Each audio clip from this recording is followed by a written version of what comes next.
Whew, climbed that bluff. Good day, folks. This is Greg Judy at Green Pastures Farm. Today we're going to see if these cows will come through my bluff. I call the bluff crossing. Here they come. I whirled my four-wheeler down that a minute ago. I tell you what. Hey, 160, how you doing, girl? And it was steep. I held on for dear life. Man, oh man, have we got the grass. Jiminy Christmas. Yeah! Got about 100 baby calves coming behind them. This is the cow calf. And we got some heifers in here, some 16-month-old heifers. I'm getting ready to put the bulls in here pretty soon. It's the 27th is today. 3 more days. The 30th of June, we'll put the bulls in. Leave them in for 50 days and take them out. Boy, I tell you what, these calves are in such good shape. I don't know if I've ever seen them any fatter and slicker in my life.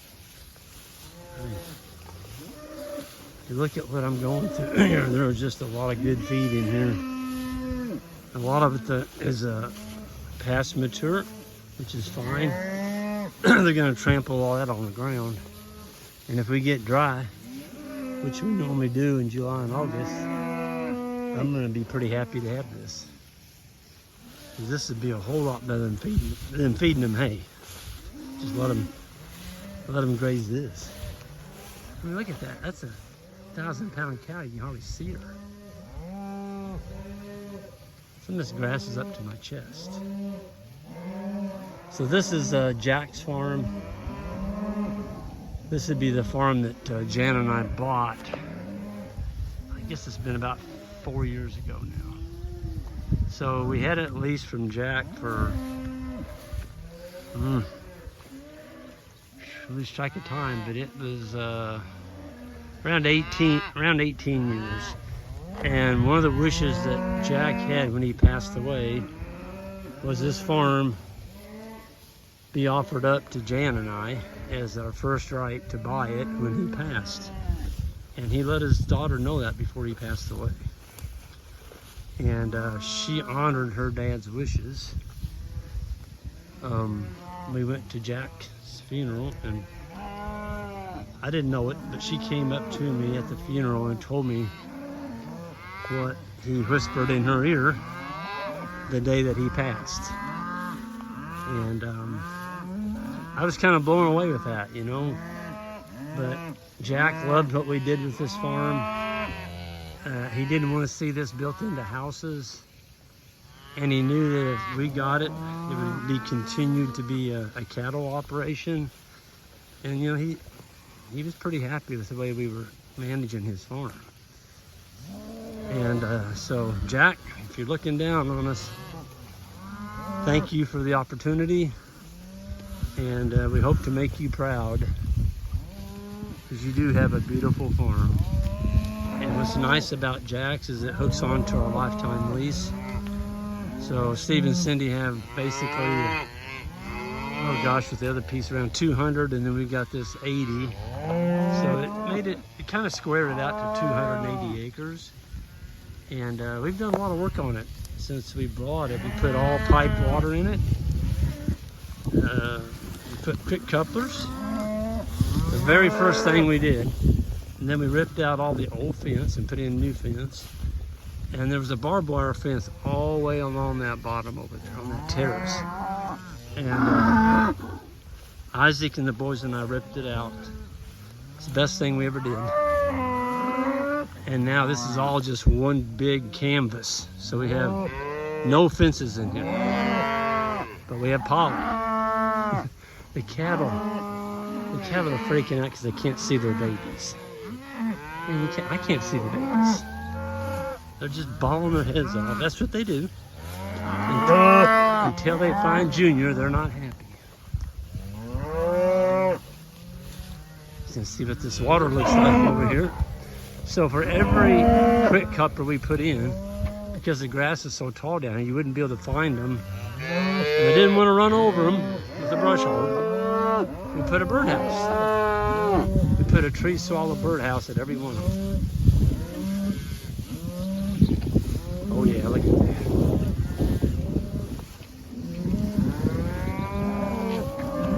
There's nothing better than having cold water. So we just ran a wire. This wire around this little wagon.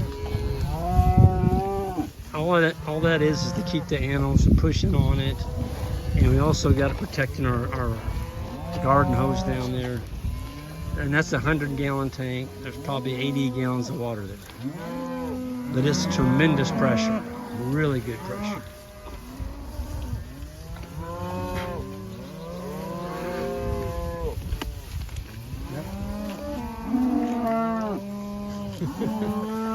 All the cows and calves are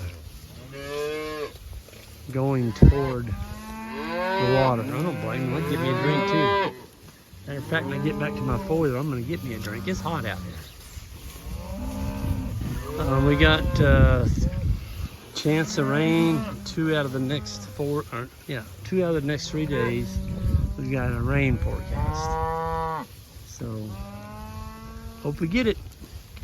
Never going to turn down rain in June, almost the end of June.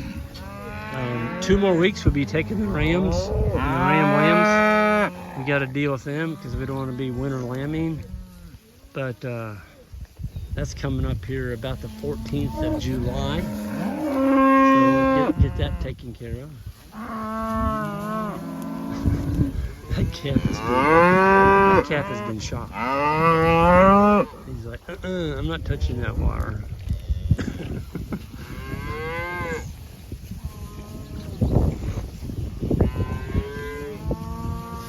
We're really happy with the way the cattle and our forage is looking.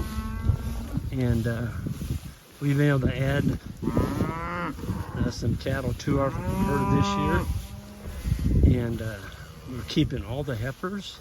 So we're going to be adding 44 head of heifers. So yeah, things are growing here on Judy Farms, Green Pastures Farm, whichever you want to call it. And we're pretty darn happy with our honey locust too. Every tree in this bottom is a thorn tree. Folks, that's what grows out here. And when I leased this, they were little bitty things, like maybe 2 foot tall. And I told Jack, I said, look, I gotta have some shade out here. And he was very appreciative of my shade request, and he's like, well, grow some of them. And so I did. And we have not let them take over this farm. You can see them out there. There's one over there, there's one. There's 2 over here. Here's a nice one. There's another nice one. Here's one. Folks, they're getting big enough. See, I'm standing right now. Oh gosh, it feels good right here. It must be 20 degrees cooler right here. And it's all compliments of that thorned honey locust right there. So you can say what you want about honey locusts and being thorns. I'm gonna save some of them. And another nice thing about honey locusts is they've got the anti-itch, I call it anti-rub mechanism on the trunk. You don't have to worry about cows rubbing on them. Because they've got the anti-rub spike guards built into their mechanism.